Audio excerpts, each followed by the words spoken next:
J'ai longtemps cherché des vidéos traitant ce sujet sur YouTube et j'ai été très surpris de ne rien trouver. J'ai décidé de m'en charger moi-même à travers cette vidéo. On a tous des petites habitudes honteuses et pour ma part, j'ai suivi pendant longtemps la carrière de Jean-Marc Morandini. C'est paradoxal parce que j'ai jamais été un grand fan de télévision. Moi, ce qui m'intéressait, c'était les audiences, savoir si une émission avait marché ou pas, les coulisses des médias et la manière dont l'information est traitée. Pour autant, j'étais pas du tout scotché à mon poste de télévision. C'est ainsi que je me suis retrouvé au fil des années à observer l'évolution d'un personnage fascinant dans ce qu'il y a de plus abject, Jean-Marc Morandini. D'animateur de TV Poubelle à producteur douteux, jusqu'à ses condamnations pour corruption de mineurs, l'histoire de cet homme est un cas d'école sur l'hypocrisie du paysage médiatique français. Bonjour et bienvenue en direct dans Morandini Live numéro 652 sur CNews et Non-Stop People. Morandini Live, c'est chaque jour un autre regard sur l'info pour sortir du politiquement correct et des idées reçues. Comme je disais, j'étais pas du tout un fan de télé au point de rester H24 devant un poste. J'avais un intérêt orienté plutôt sur le business des médias et je regardais des émissions qui parlent d'autres émissions. J'ai nourri tout cela entre 2000 et 2010 avec différents programmes. Il y avait d'abord Plus Clair sur Canal+, avec Daphné Rouillet notamment, une émission parlant des médias de France mais aussi du monde entier, montrant les comparaisons qu'il pouvait y avoir entre les pays et le traitement de l'information. Honnêtement, ça m'a beaucoup aidé à me forger mon opinion et à prendre avec des pincettes les images qui peuvent inonder nos écrans. Nous sommes de retour sur le plateau de Plus Clair, toujours à mes côtés Jean-Jacques Benex, dont le doc Loft Paradox sera diffusé donc le 28 mai sur Arte dans le cadre de 10 ans de... 10 ans d'Arte. La télé vue par Arte. Voilà, c'est ça. Il y avait également Arrêt sur image sur La 5e puis France 5. C'était une plongée plus approfondie sur la fabrication de l'info, plus pointue, mais très intéressant également. Il y a en revanche certains journalistes qui, eux, nous font pas rire, qui sont bien établis, qui sont tous les soirs, par exemple, au Grand Journal, et on peut citer des noms là encore. On peut parler de M. Jean-Michel Apathy, par exemple, qui n'est pas un petit journaliste, qui n'est pas censé faire rire, qui n'est pas un divertisseur, et qui, lui, ne mérite plus aujourd'hui sa carte de presse. Et on avait aussi Pif Paf sur Paris Première, un ton plus léger avec Philippe Vandel. Ça parlait d'audience avec des pastilles qui montraient des tics de langage que peuvent avoir certains intervenants. Je ne crois pas non plus à cette histoire-là. Autre question, Michel, qui vous a dit un jour, tu m'as bien regardé, moi vivant, tu ne retravailleras plus jamais à la télé, tu ne nous emmerdes pas et tu restes à ton poste, compris. Intéressé par ce microcosme et en faisant des recherches, je suis tombé sur le site de Jean-Marc Morandini, entre guillemets le spécialiste des médias. Ça me paraît important de retracer le parcours de ce monsieur. Il se fait connaître dans un premier temps du grand public en présentant le journal sur la 5. Il est ensuite recruté par TF1 où il présentera entre 1993 et 1997 Tout est possible. Alors Tout est possible, c'est quoi ? C'est une émission trash avec des sujets racoleurs et voyeurs.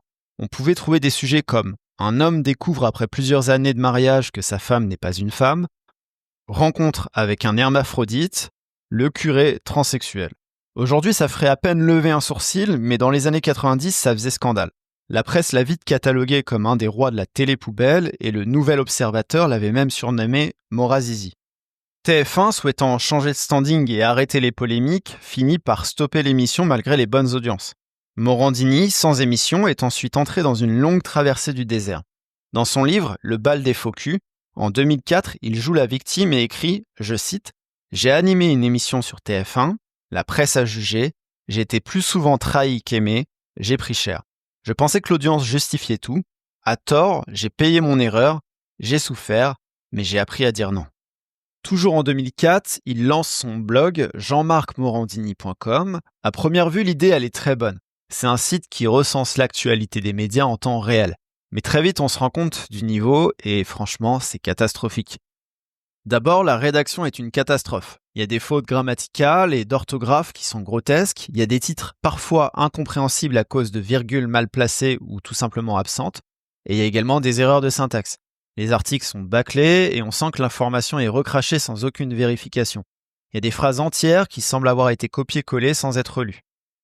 Mettons de côté la forme et parlons du fond. Les partis pris sont juste hallucinants. Morandini règle ses comptes à travers des articles, il choisit ses cibles et flingue qui il veut sans aucun professionnalisme. On voit des attaques gratuites, des insinuations malveillantes et surtout une absence totale d'éthique journalistique. À l'inverse, il va brosser dans le sens du poil les animateurs avec lesquels il est ami. Le pire, c'est que jamais il va parler des affaires qu'il concerne, il commente les condamnations des autres, mais dès qu'il est dans la sauce, c'est silence radio. Il transforme son blog en espace d'autopromotion où il vante les audiences de ses émissions et celles de ses amis, sans jamais mentionner la moindre critique sur lui-même. En tombant sur un forum appelé Forum Hardware, j'ai vu qu'un sujet lui était dédié. J'étais content de voir que j'étais pas le seul à constater le peu de professionnalisme du personnage. Les participants du forum parlaient de lui et s'amusaient à relever les coquilles et les partis pris du site en démontrant son hypocrisie et en le tournant en ridicule. Ces derniers ont très vite mis en lumière des suspicions assez fortes sur le fait que certains commentaires du site ne pouvaient pas provenir de réels visiteurs. Il a donc été soupçonné d'avoir utilisé des faux comptes sur son propre site, comme le pseudo Al Supergay. Un pseudo qui défendait Morandini bec et ongles, mais qui commentait aussi étrangement des sujets très précis, comme le naturisme et d'autres sujets tournés vers le bas de la ceinture. On verra plus tard que les soupçons avaient raison d'exister et que le Momo n'est pas tout seul dans sa tête. Je ne peux malheureusement pas vous faire partager le lien, puisque Morandini a fini par faire fermer la page qui lui était dédiée sur ce forum. En effet, son compagnon a été affiché contre son gré. Le mal était fait, son amateurisme et sa malhonnêteté étaient visibles. Pour autant, ça n'a pas fait ralentir sa carrière puisqu'il était tour à tour à l'antenne de Direct 8 et d'Europe 1. En 2015, apparaît sur son blog une annonce pour le casting d'une web-série appelée Les Faucons. Il cherche des comédiens plutôt jeunes, aux alentours de la vingtaine. Pour certains, c'était le moyen d'entrer dans le monde des médias et du cinéma et ils vont échanger avec une certaine Catherine Leclerc, la directrice de casting. Beaucoup vont vite comprendre qu'il y a quelque chose qui va pas, mais vont se sentir piégés parce qu'ils souhaitent ne pas laisser passer leur chance. La fameuse Catherine n'hésite pas à signer certains mails maman, demande des photos et des vidéos nues à ces jeunes acteurs. Elle va même demander à l'un d'eux s'il serait prêt à faire une fellation à Jean-Marc Morandini, car, je cite, « ce n'est pas n'importe qui ».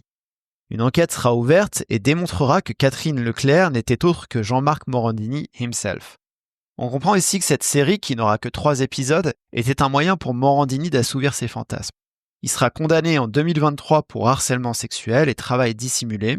Il fera appel et il vient d'être à nouveau condamné pour cette même affaire pour 18 mois de sursis ainsi qu'une amende de 50 000 €.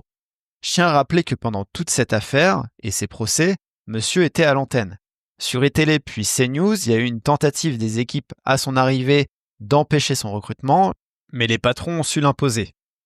Alors ça fait déjà beaucoup, mais en parallèle à cette affaire de web-série, Morandini a été mis en examen dans un autre dossier. En effet, il a entretenu des conversations avec des mineurs de 15 ans entre 2011 et 2015. Il faisait des demandes de photos nues à des jeunes et il n'y a aucun doute que son autorité et sa position à jouer. Et dans cette affaire, M. Morandini était dans le déni, il conteste les faits et le tribunal est entré en voie de condamnation de manière motivée sur les 3 cas qui lui étaient soumis. Et je maintiens, le tribunal a estimé que ce n'était pas le cas lorsqu'il a rendu le jugement, que nous avions affaire à un prédateur, parce que nous avions quelqu'un qui avait organisé un faux casting d'un film qu'il voulait faire dont il n'avait acheté ni les droits, sans scénario, sans réalisateur, à son domicile et sans témoin, pour obliger un jeune homme à se masturber devant lui. En effet, l'un des 2 gamins avait pour rêve de travailler dans les médias.